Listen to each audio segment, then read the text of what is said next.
Hello बच्चों। पिछले video में हम लोगों ने कुछ महत्वपूर्ण सवाल बनाए थे। अब इस वीडियो में कुछ महत्वपूर्ण सवाल और देखते हैं। जैसे एक सवाल है, 3 अंकों वाली ऐसी कितनी संख्या है जो 7 से विभाज्य है। अब इस सवाल में आपको 7 से दे के रखा है और प्रश्न में ऐसा ही बोला है 3 अंकों वाली। आपको यहाँ पर 3 अंकों की जगह 2 अंकों वाली बोल सकता है, 7 की जगह 5 दे सकता है। तो आप उसको इस विधि को समझ लीजिए, सेम विधि से आपका सवाल आ जाएगा। देखिएगा बच्चों, इसको सबसे पहले तो 3 अंकों के नंबर की बात कर रहे हैं ये। तो 3 अंकों के नंबर कहाँ से चालू होते हैं? 100 से, है ना। 100 से लेके तो 999 तक के 3 अंकों के नंबर होते हैं। अब 999 के बाद अपना 1000 आता है तो वो 3 अंकों का नंबर नहीं होता है। 3 अंकों वाली का अर्थ यही है, 100 से लेकर 999 तक के अंक। ठीक है। अब इसमें बोला है 7 से विभाज्य ऐसे कितने नंबर हैं। 100 से लेके 999 तक ऐसे कितने नंबर जो 7 उनको डिवाइड कर देता है। तो इसके लिए पहले हम प्रथम नंबर देखना पड़ेगा। 7 का टेबल अगर हम देखते हैं तो 7 का टेबल लगभग 14 बार जाता है तो 98 होता है। 7 का टेबल 7 × 14 98 होता है ना। तो पर ये 2 अंकों का नंबर है, इसमें फिर से हम 7 जोड़ देते हैं तो 105। 7 की बात कर रहा है प्रश्न में, तो पहला नंबर 105 है। पहला नंबर आप अगर ऐसे नहीं बनता है तो आप डिवाइड करके भी देख सकते हैं। जैसे 100 में आप 7 का डिवाइड करिए, एक बार गया, कितना बचता है? 2 बचता है। ठीक है। अब यहाँ पर आपका 2 शेषफल इसमें बच जाता है। इसका मतलब है 100 में डिवाइड नहीं हो रहा था, 2 शेषफल बच गया, 100 में से 2 माइनस करा, 98। अगर ये 2 नहीं होता, 100 की जगह 98 होता, है ना। 100 में हमने 7 से डिवाइड करा, पहला नंबर क्या आपका 100 है यहाँ पर 3 अंकों वाला। तो 100 में हमने 7 से डिवाइड करा तो कितना आता है? 2 शेषफल बच जाता है, मतलब 2 शेष बच जाता है। अब इस 2, अगर ये 2 नहीं होता तो 7 से पूरा पूरा भाग चला जाता। तो 100 में इस 2 से भाग दे के देखिए कितना आता है? 98 आता है। ठीक है, मतलब 98 में 7 से डिवाइड हो जाता है। 98 में 7 और जोड़ दो, 105, तो इसमें भी 7 से डिवाइड हो जाएगा। 105 में 7 और जोड़ दो, 112, तो इसमें भी 7 से डिवाइड हो जाएगा। या तो आप ऐसे समझिए, अथवा अभी हमने 7 से 100 में डिवाइड करके देखा तो शेषफल कितना बचा? 2। शेषफल कितना आया? 2। अब ये 7 और 2 का अंतर कितना हो गया? 5। ये 7 और 2 का अंतर क्या हो गया? 5। इसे 100 में जोड़ दो तो 105, मतलब पहला नंबर 105 7 से डिवाइड हो जाता है। 105 7 से डिवाइड हो गया, इसमें 7 फिर जोड़ दो, 112, ये भी 7 से डिवाइड होगा। फिर 7 जोड़ दो, 119, ये भी 7 से डिवाइड होगा। अब 7 से विभाज्य हो रहा है, मतलब 7 से डिवाइड हो रहा है, मतलब सार्वंतर हमारा 7 है। और आखिरी नंबर क्या होगा? अब हमें देखना है, 999 है तो 999 इसमें हम लोग 7 से डिवाइड करते हैं। 7 से डिवाइड करा, 2 बचा, 7 चौक 28, फिर 7 से डिवाइड करा, शेषफल बच गया 5। इसका मतलब है ये अगर 5 नहीं होता तो 7 से डिवाइड हो जाता, 5 अधिक आ गए तो इसमें से 5 माइनस कर दो 999 में से, तो ये आ जाएगा 994। अंतिम अंक 994 होगा जो 7 से डिवाइड होगा। ठीक है, ये हमारी सीरीज बन गई यहाँ पर। अब इसमें प्रथम पद हो गया हमारे पास a 105, अंतर क्या हो गया? 7, प्रश्न में ही दिया है, यहाँ भी देख लो, 112 में से 105 7, और अंतिम पद क्या दिया है? 994। अंतिम पद को L से डिनोट करा, लास्ट टर्म को 994। लास्ट टर्म का भी वही फॉर्मूला होता है, a + n-1 into D. L कितना दिया है? 994a।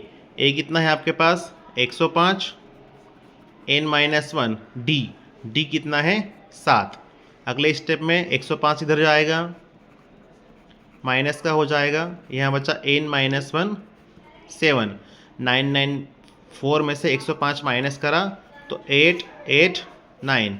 अगले स्टेप में n-1 7। अगली स्टेप में इस 7 को हम लोग बटे में ले आएंगे। ठीक है, 7 से इसको 889 को काट दो। जब 7 से 889 में डिवाइड करेंगे हम लोग, एक बार, 7 दूनी 14, 4 बार, 7 का ये 7 बार चला जाएगा, 127 बार भाग दे देता है।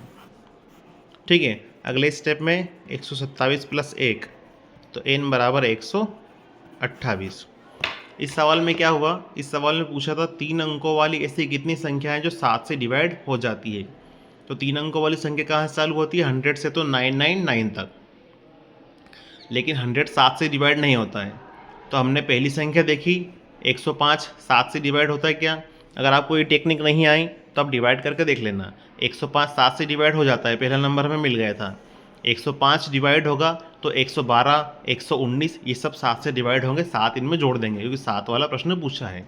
और आखिरी अंक 999 तो 7 से डिवाइड नहीं होता। अब इसके बाद 999 के बाद क्या आता है 1000, पर वो हो जाएगा 4 अंकों का।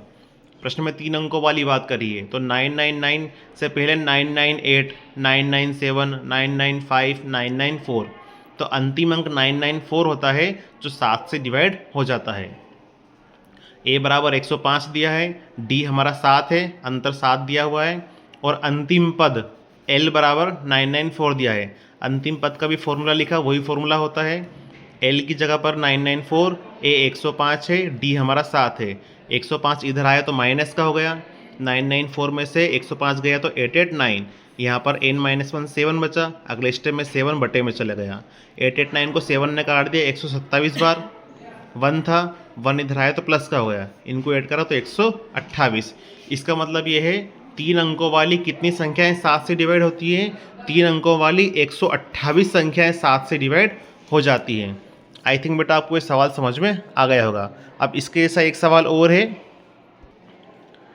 ये आप कीजिएगा, मैं आपको लिख देता हूँ। प्रश्न है आपको 2 अंकों वाली कितनी संख्याएं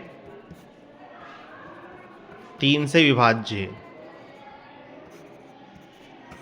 आपको कमेंट बॉक्स में बताना है 2 अंकों वाली ऐसी कितनी संख्याएं हैं जो 3 से विभाज्य है। ये एक IMP क्वेश्चन है, इस प्रकार का सवाल बेटा एग्जाम में जरूर आता है। नेक्स्ट क्वेश्चन देखते हैं बेटा, ये IMP सवाल है, इसको जरूर ध्यान दीजिएगा आप लोग। n के किस मान के लिए दोनों समांतर श्रेणियों के nवें पद बराबर होंगे। अब इसमें 2 समांतर श्रेणी दी है, एक ये वाली दी है और एक ये वाली दी है ना। ये पहली श्रेणी बोल दो, ये पहली श्रेणी है और ये दूसरी श्रेणी है, दोनों के nवें पद बराबर है ना। तो इसका nवां पद an बोल दो, इसका nवां पद tn बोल दो, दोनों से दर्शाते हैं हम लोग। nवें पद का फॉर्मूला क्या होता है, a प्लस n-1 d। nवें पद का formula a plus n-1 d। मैंने यहाँ a और d अलग अलग लिख दिए क्योंकि इसका a और d अलग आएगा, इसका a और d अलग आएगा। देखो a मतलब प्रथम पद है बेटा, a कौन है यहाँ पर 63 है ना। n की तो वैल्यू निकालना ही है। d मतलब अंतर, तो 65 में 63 गया तो 2, 63 के बाद 65 आया, फिर 67 आया, तो 2 का अंतर है यहाँ पर। इस श्रेणी में a कौन हो गया 3 प्लस n-1 d कौन हो गया 10 में से 3 गया 7, 7 का अंतर आ रहा है, 3 के बाद 10, 10 के बाद 17। इसको हल करते हैं। देखो 63 वैसे ही है, 2 का मल्टीप्लाई कर दो 2n-2, ये हो गया 2n-2। ये 3 वैसा ही है, 7 का मल्टीप्लाई कर दो 7n-7। अगला स्टेप देखो, 63 में से 2 गया 61 प्लस 2n, 7n वैसे ही, 3 माइनस 7 माइनस का 4, 61 वैसे ही लिखा, इस 4 को इधर लाएंगे तो प्लस का, 7n वैसे ही, 2n इधर गया तो माइनस का, 61 प्लस 4 65, ये 5n, 5 से 65 को काट देंगे 13 बार, तो n बराबर कितना आ गया 13। देखो बेटा 2 श्रेणी दी हुई है, बोला है n के किस मान के लिए दोनों बराबर होंगे, तो फॉर्मूला वही है a plus n-1 into D. a इसमें 63 और d क्या हो गया 63 में 65 गया 2 का अंतर है, इसके लिए a हो गया 3 और अंतर कितने का यहाँ पर 7 का। कुछ भी नहीं करा, कैलकुलेशन करी है, 63 वैसा ही है, ये 2n-2 ये लिख दिया, 3 वैसे ही 7n-7 ये लिख दिया, 63 में से 2 गया 61, 2n वैसे ही, 7n वैसे ही, 3 में 7 गए 4, इस 4 को इधर लाएंगे प्लस का, 2n इधर गया माइनस का, 61 + 4 65, ये हो गया 5n, 5 से पिछड़ों काट दिया 13 बार। तो बेटा ये 13वें पद के लिए दोनों श्रेणियाँ आपस में बराबर होंगी। इसको मैंने जल्दी जल्दी समझा दिया है ताकि वीडियो बड़ा ना हो। अगर समझ में नहीं आया तो कमेंट बॉक्स में आप लोग मुझे बता सकते हैं। अब नेक्स्ट क्वेश्चन हम लोग अगले वीडियो में करेंगे। शुक्रिया।